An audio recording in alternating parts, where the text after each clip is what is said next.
Hello guys, welcome to our YouTube channel AK Mindful Medico. Today we are going to deal with important MCQs of renal system.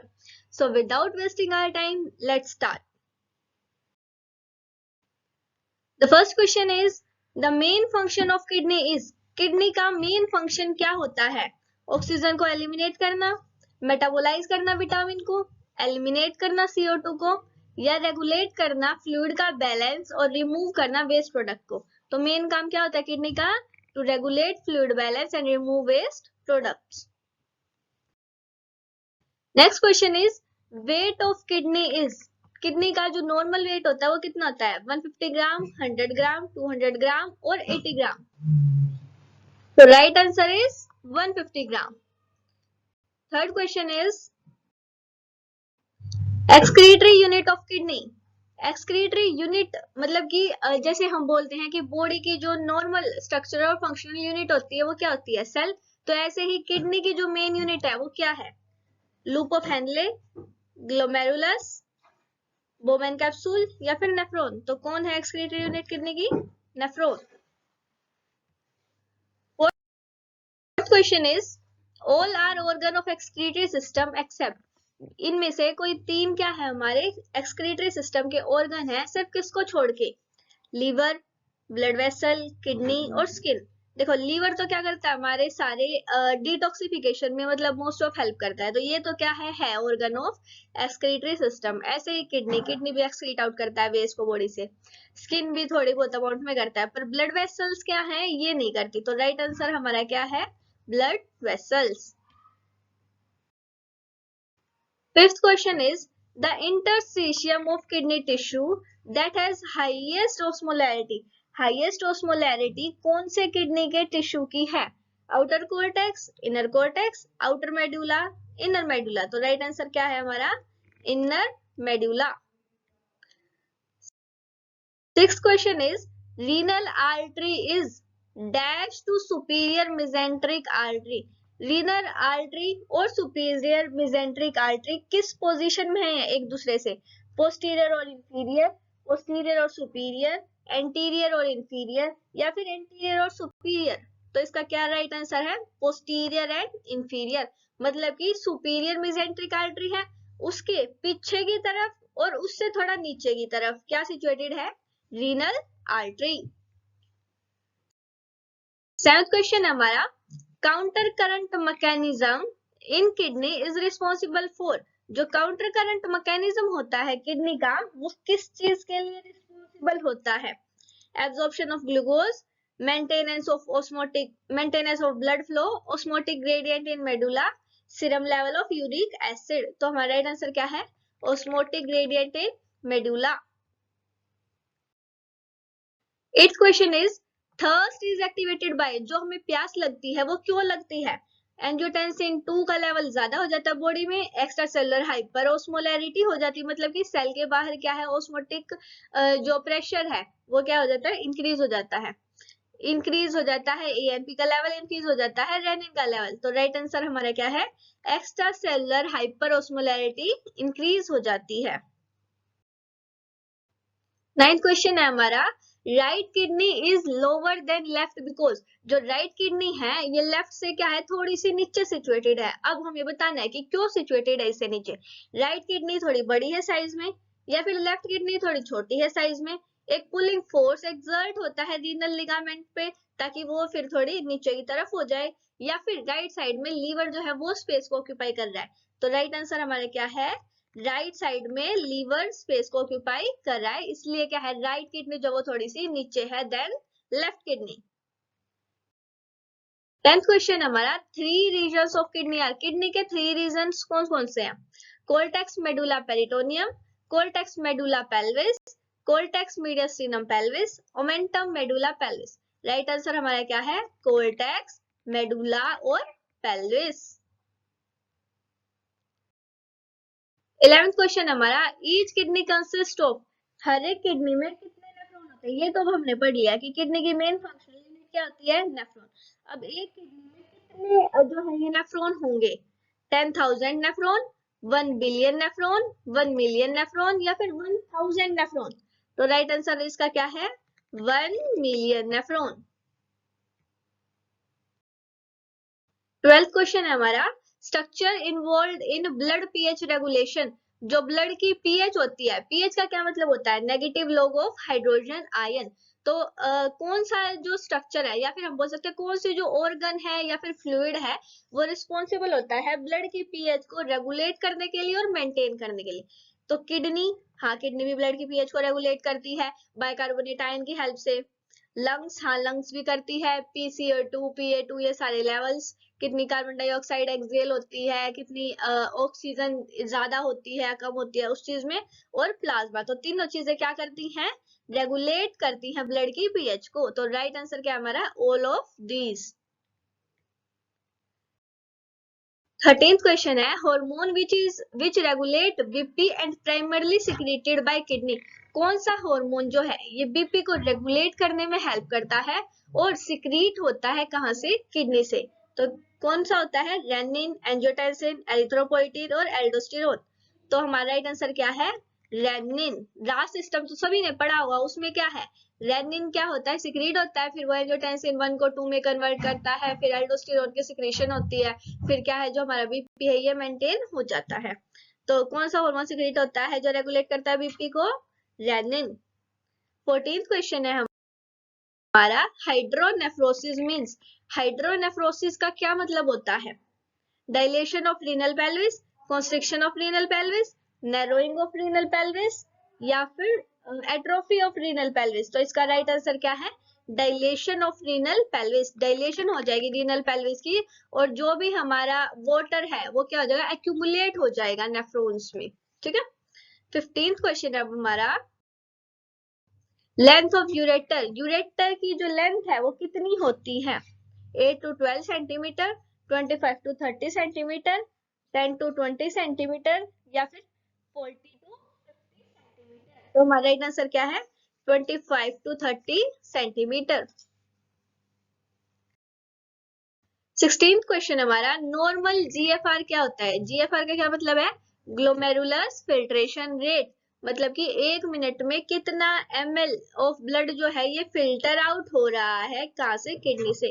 तो normal GFR कितना होता है, 90 to 120, 60 to 90, 120 to 150, या फिर 30 to 50। तो right answer क्या है इसका, 90 to 120 ml पर मिनट।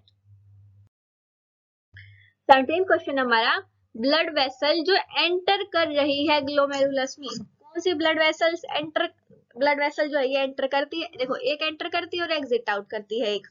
तो हमें बताना है कि कौन सी एंटर करती है, एफरेंट, इफरेंट, रीनल आर्टरी, या फिर रीनल वीन। तो एफरेंट क्या करेगी, हमारी एंटर करेगी ग्लोमेरुलस से, और फिर जो ब्लड वेसल एग्जिट आउट करेगी वो कौन सी है, इफरेंट।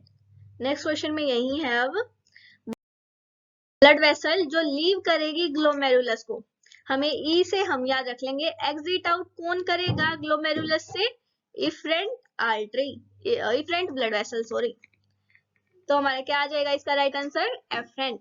ब्लड वेसल्स जो आएगी वो हमारी आ जाएगी एफरेंट, और जो ब्लड वेसल्स लीव करेगी ग्लोमेरुलस को आ जाएगी इफरेंट। 19th क्वेश्चन हमारा, immediate structure that channels urine to ureter. कौन सा जो स्ट्रक्चर है वो चैनल करता है यूरिन को यूरेटर से, renal pyramid, renal calculus, renal pelvis, या फिर रीनल हीलियम। तो इसका राइट आंसर क्या है हमारा, रीनल पेल्विस। 20 क्वेश्चन है हमारा, which part is impermeable to water. जो हमारी नेफ्रॉन है उसके क्या है, बहुत सारे पार्ट होते हैं, तो उसमें से हमें बताना है कि इसमें से कौन सा जो पार्ट है ये इम्परमिएबल होता है वाटर से। Ascending loop of Henley, descending loop of Henley, DCT, या फिर कलेक्टिंग डक्ट। तो इसका हमारा राइट आंसर क्या है, असेंडिंग लूप ऑफ हेनले। जो असेंडिंग लूप ऑफ हेनले होता है ये क्या होती है, हमारी इम्परमिएबल होती है to the water. 21st question है हमारा, Peyer patches are found in. जो पेयर पैचेस होते हैं क्या होते हैं, लिम्फोइड टिश्यू होते हैं, जो कहाँ पे प्रेजेंट होंगे, small intestine, liver, large intestine या स्टमक। तो कहाँ पे प्रेजेंट होते हैं, स्मॉल इंटेस्टाइन में। ये किस चीज में हेल्प करते हैं, अगर कोई माइक्रो ऑर्गेनिज्म आता है तो उसके अगेंस्ट इम्यूनिटी और एंटीबॉडी जनरेट करने में हेल्प करते हैं। कौन करते हैं, पेयर पैचेस। अब 22nd क्वेश्चन हमारा, जीएफआर इज इंक्रीज्ड बाय। जो जीएफआर होता है हमारा, ग्लोमेरुलर फिल्ट्रेशन रेट, किस हार्मोन की वजह से या फिर किस सब्सटेंस की वजह से इंक्रीज हो जाएगा, एएनपी, वेसोप्रेसिन, एंडोथेलियम या हिस्टामिन। तो किसकी वजह से होता है, एएनपी की वजह से, arterial natriuretic peptide. 23rd question हमारा, best measure for GFR. GFR का मतलब कि अगर हमें जीएफआर कैलकुलेट करना है तो उसके लिए सबसे अच्छा मेथड कौन सा होगा, serum creatinine, urine output, blood urea nitrogen या फिर पीएएन। तो राइट आंसर हमारा इसका क्या है, सीरम क्रिएटिनिन। सीरम क्रिएटिनिन क्या है हमारा, सबसे अच्छा बताएगा। जितना सीरम क्रिएटिनिन मतलब क्रिएटिनिन कितना क्लियर हुआ है बॉडी से, वो किस चीज में हेल्प करेगा कि ग्लोमेरुलस कितना फिल्ट्रेट आउट कर रहा है। तो बेस्ट मेजर क्या होगा हमारा जीएफआर के लिए, सीरम क्रिएटिनिन का लेवल। 24th हमारा आ जाएगा, potassium is maximum absorbed in which part. जो हमारा पोटाशियम आयन होता है ये सबसे ज्यादा किस पार्ट में एब्जॉर्ब होता है, पीसीटी में, डीसीटी में, कलेक्टिंग डक्ट में और लूप ऑफ हेनले में। तो सबसे ज्यादा कहाँ पे होता है, हम ऐसे याद रख सकते हैं, P for potassium and P for proximal convoluted tubules. तो पोटाशियम सबसे ज्यादा अच्छे से कहाँ पे एब्जॉर्ब होगा, पीसीटी में। 25th क्वेश्चन हमारा, पोलीयूरिया किस कंडीशन में दिखेगा। पोलीयूरिया का क्या मतलब होता है, जब यूरिन आउटपुट क्या है, इंक्रीज हो जाती है। तो किस में दिखेगा भाई, डायबिटीज मेलाइटस में। हाँ, डायबिटीज मेलाइटस में वो 3 पी के साइन होते हैं, polyphagia, polyuria and polydipsia. Diabetes insipidus में भी दिखेगा, क्यों, क्योंकि वहां पे क्या है, जो हमारा एडीएच हार्मोन होता है, एंटी डायूरेटिक, उसकी डेफिशिएंसी हो जाती है, जिसकी वजह से यूरिन क्या है, कंसंट्रेटेड नहीं हो पाता और यूरिन बार बार फ्रीक्वेंसी उसकी इंक्रीज होती रहती है। और क्रोनिक रीनल फेलियर में, इसमें भी क्या है, ग्लोमेरुलस अपना काम नहीं कर पाएंगे, नेफ्रॉन काम नहीं कर पाएंगे, तो क्या होगा, हमें पोलीयूरिया दिखेगा। तो सारी कंडीशन में हमें क्या दिखेगा, पोलीयूरिया। 26th क्वेश्चन हमारा, oliguria and decrease creatinine clearance indicate problem with. अगर ओलिगोयूरिया हो रहा है, ओलिगोयूरिया का क्या मतलब है, 50 ml पर आवर से जब यूरिन आउटपुट क्या हो जाए, डिक्रीज हो जाए, तो उसको हम क्या बोलेंगे, ओलिगोयूरिया। तो ओलिगोयूरिया और क्रिएटिनिन की क्लियरेंस मतलब कि क्या है, जो वेस्ट प्रोडक्ट है वो एक्यूमुलेट ही है बॉडी में, क्लियर नहीं हो पा रहे हैं। तो ये किस चीज की प्रॉब्लम को इंडिकेट करता है, tubular secretion, tubular resorption, glomerular filtration या फिर काउंटर करंट मैकेनिज्म। तो किस चीज को डिनोट करता है ये, ग्लोमेरुलर फिल्ट्रेशन। जब ग्लोमेरुलस की अच्छे से फिल्ट्रेशन नहीं हो पाएगी, मतलब उसमें प्रॉब्लम आ जाएगी, तो हमें क्या दिखेगा, ओलिगोयूरिया और डिक्रीज क्रिएटिनिन क्लियरेंस।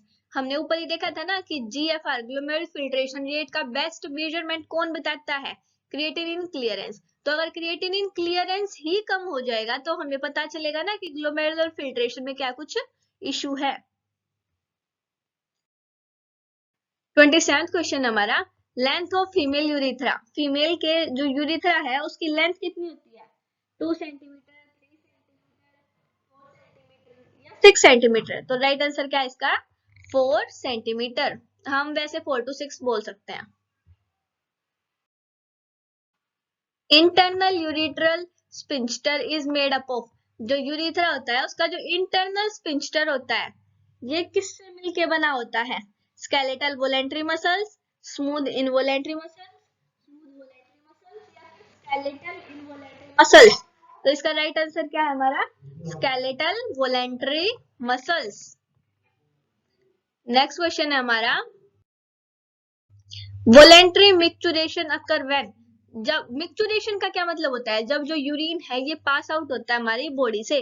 और वोलेंट्री का क्या मतलब होता है, जब हाँ हम खुद जाते हैं कि यूरिन जो है वो पास आउट हो बॉडी से। तो ये कब होता है, डेटर्सर मसल जब है ये कॉन्ट्रैक्ट होती है, या फिर डेटर्सर मसल जब रिलैक्स होती है, एक्सटर्नल स्पिंक्टर कॉन्ट्रैक्ट होता है या एक्सटर्नल स्पिंक्टर रिलैक्स होता है। तो इसका राइट आंसर क्या है, जब एक्सटर्नल स्फिंक्टर रिलैक्स होगा तो क्या होगी बॉडी में? Voluntary micturition. आज का हमारा लास्ट क्वेश्चन है, urine formation most likely reduced in which condition? जो यूरिन है उसकी फॉर्मेशन कम हो जाएगी, इनमें से कौन सी कंडीशन में होगा ऐसा कि जो यूरिन की फॉर्मेशन है ये क्या है, ये डिक्रीज हो जाएगी? जब पल्स रेट 100 to 110 पर मिनट हो जाएगा, जब पल्स रेट 60 to 70 पर मिनट होगा, जब ब्लड प्रेशर 70 to 40 होगा, या फिर जब ब्लड प्रेशर 90 to 40 होगा। तो ब्लड प्रेशर में ही देखेंगे हम मोस्ट ऑफ। तो ब्लड प्रेशर जब ज्यादा कम होगा तो यूरिन की फॉर्मेशन तभी तो कम होगी। क्यों? क्योंकि हमें बॉडी में क्या चाहिए? वॉल्यूम चाहिए। अगर हम यूरिन के थ्रू बॉडी में जो फ्लूइड की वॉल्यूम है ये निकाल देंगे तो और बीपी रिड्यूस होगा। तो हम क्या करेंगे? यूरिन की फॉर्मेशन को कम कर देंगे ताकि ब्लड में जो फ्लूइड की वॉल्यूम है ये ज्यादा रहे। ठीक है, जिससे बीपी हमारा क्या हो जाएगा? फिर इंक्रीज हो जाएगा। तो राइट आंसर क्या है इसका? जब बीपी 70/40 mmHg होगा तब। So thank you. Please like, share and subscribe to our channel. If you have any doubt, you can comment below.